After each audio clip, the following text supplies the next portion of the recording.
Estamos hoje no 34º vídeo, né, do estudo do livro de Apocalipse, né, do Apocalipse revelado.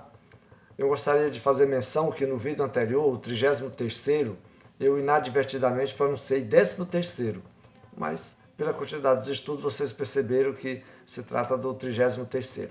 Então neste 34º vídeo, nós vamos apresentar aqui os exércitos que se digladiavam naquele momento pré-Armagedon. Porque vejam bem, nós entendemos que surgirá o anticristo. O anticristo surgirá como uma pessoa normal, um cidadão da época, né? Ele se projetará como um líder político. Agora, quem o lançará? Quem estarão lhe dando apoio? Entendeu? Ele precisará convencer o mundo que ele, né, não é que ele vai dizer, olha, eu sou o anticristo. Ele não vai dizer isso, evidentemente, né? As obras dele é que vai, os que estudam a Bíblia, né, os judeus e os cristãos que estiverem lá naquele momento entenderão de quem se trata aquela pessoa. Mas no primeiro momento, para ele surgir como um líder mundial, alguém tem que lhe dar apoio, né? Alguém tem que lhe dar apoio. Ele não surgiu de uma hora para outra. Surgiu após o arrebatamento da igreja, quer dizer, essa pessoa já estará aí no meio, né, digamos assim, se está no meio, claro que ele já estará, digamos assim, em vida, já trabalhando, mas como nós dizemos no linguajar moderno, mexendo seus pauzinhos, né, que ele tem um propósito, ele quer ser um líder mundial, né? Ele é um ser humano comum, mas então tem que ser um líder político, haja vista que ele é aquele que veio do mar de entre as nações. Depois vai sair o falso profeta, como já foi explicado nos vídeos anteriores. Pois muito bem. Então, nós precisamos entender como estará aquele momento ali, porque existe um termo chamado a Era dos Gentios, o tempo dos gentios. Por que o tempo dos gentios? Nós sabemos que gentil é aquele que não é judeu. O judeu chama todos os demais que não são judeus de gentios. E aí, biblicamente falando, essa é a explicação que temos para essa palavra gentil. Todo aquele que não é judeu. Muito bem. Então existe o termo tempo do gentil. Quando começou esse tempo dos gentios? O tempo dos gentios começou quando Nabucodonosor destruiu Jerusalém. Ali começou o tempo dos gentios. Até então Israel nunca teve autonomia sobre si. Nunca teve. Porque ele foi o último rei de Israel, ali foi deposto, né? Você lê os livros de Reis, de Crônicas, você vai compreender o contexto todo ele, entendeu? E a partir de então Israel nunca mais teve autonomia. Nunca mais pôde dizer, temos um rei. Não, nunca teve. Né? Então, a partir dali, na verdade, o Israel passou a estar sobre não vou dizer bem a autoridade, que teve um determinado tempo que Israel teve uma certa tranquilidade entre o ano 167 e 63 a.C., exatamente porque houve uma revolta, chamada Revolta dos Macabeus, onde há 2 livros, que na Bíblia, na versão católica, tem esses livros, 1 e 2 Macabeus, que tratam um pouco dessa história. São livros históricos, nada mais que histórico, né? Não acrescenta nada ao entendimento da palavra de Deus de toda a Bíblia, certo? Então, que vai narrar isso aí. O Matatias, né, o pai do qual leva o nome Macabeus, que era sacerdote, então ele se revoltou contra o rei da Síria, na época Antíoco Epifânio, certo? Então houve muitas lutas, até que eles conseguiram uma certa liberdade, Antíoco morreu e tal. Então quando assumiu o Império Romano, quando o Império Romano se tornou poderoso e conquistou toda a Palestina, Israel voltou sob a autoridade de Roma e nunca mais, entendeu? Mas não tinha rei também não. Era aquela liderança que dependia de conchavos com outras nações poderosas para poder dar, né, uma certa proteção militar para Israel. Então Israel, na verdade, ali da queda de Babilônia, vamos supor aí, quando a primeira invasão aí, próxima do ano 600, já que a última foi pelo ano 586, foram 4 investidas na Nabucodonosor que arrasou totalmente Jerusalém, e deportou todo mundo praticamente, né? Vamos supor aí lá pelo ano 600, para ficar mais ou menos até a volta, até ali o capítulo 19, a partir do versículo 11 de Apocalipse, é a Era dos Gentios. Houve pode ser um apêndice aí, né, com a entrada da igreja, com Cristo Jesus, e terminará com o seu arrebatamento. Por isso que após o arrebatamento, surgirá o anticristo. Mas ele não surge a dizer, olha, não, haverá uma confederação de nações que lhe darão autoridade. E para isso essas nações colocarão ao seu dispor a ele os seus exércitos. Ele não vai ter unanimidade universal, não, ele vai ter que conquistar. Por isso que nós já vemos lá, logo no início, e saiu um cavaleiro, né, os famosos quatro cavaleiros de Apocalipse, a guerrear, e foi lhe dado poder para vencer. Então mas primeiro surgiu quem? Essa confederação de nações que lhe deram autoridade. Nós vamos ver que no transcorrer da história dos gentios, Israel, veja como são as coisas, vamos falar um pouquinho de história para poder compreendermos o contexto. Israel, Jerusalém, para falar a verdade, Jerusalém, que as profecias de Daniel eram para Jerusalém, e Jerusalém, ela no ano 70 da nossa era foi totalmente arrasada e pronto. Quem estava lá em Jerusalém, os judeus que lá se encontravam, foram todos eles mortos, e os poucos conseguiram fugir, ficaram dispersos entre as nações, mas Deus não os deixou lá esquecidos, ou não os deixou lá esquecidos. Deus sustentou e abençoou de tal maneira que eles prosperaram entre as nações, só voltando quem quis voltar após a Segunda Guerra Mundial. E aí voltaram para habitar Jerusalém. Tanto é que Jerusalém não é a capital de Israel. Você sabe que não é Tel Aviv. Por quê? Porque lá Jerusalém está dividida, até hoje. Você sabe que está dividida. Então veja como então não está também ainda. Por isso que as profecias ainda irão se concretizar. Então vamos voltar para a história. Nós sabemos que todo esse desenrolar, essa autoridade que foi dada ao anticristo, está pautada já no livro de Daniel, capítulo 7, versículo de 8 a 24, onde ele vai fazer menção que esse quarto animal, que será feroz e tal, que terá 10 cabeças, e do meio dessas 10 cabeças sai um, e aí ele também faz, porque tem um desenrolar todo, que quando terminar esse estudo de Apocalipse, nós vamos começar a fazer um de Daniel. Você que está me acompanhando, nós vamos fazer um de Daniel também. Porque Apocalipse fecha Daniel, então nós vamos fazer um de Daniel, que é um livro belíssimo também, que também não só trata da história de Israel, mas também da história dos gentios. Tanto é que nós estamos fazendo menção aqui. Então, no capítulo 7 de Daniel, verso de 8 a 24, vai fazer menção. Apocalipse 13, versículo 1, diz que ele surgiu, que também 10 cabeças, as diademas, que lhe dão chifres, no caso representado, chifres, que representado aqueles que lhe iriam dar poder. E no capítulo 17 de Apocalipse, versículo 12 a 13, também faz menção que essas nações irão lhe dar poder. Quem seriam essas nações? Agora vamos por partes. Muito bem. Olha como são as coisas. Deus tudo faz, vai trabalhando. Duvida quem quer, de sua teimosia, mas tudo vai se realizar conforme o projeto de Deus. Não tem para onde escapar. O que acontece? Na época, quando João escreveu o Apocalipse, qual era o império dominante?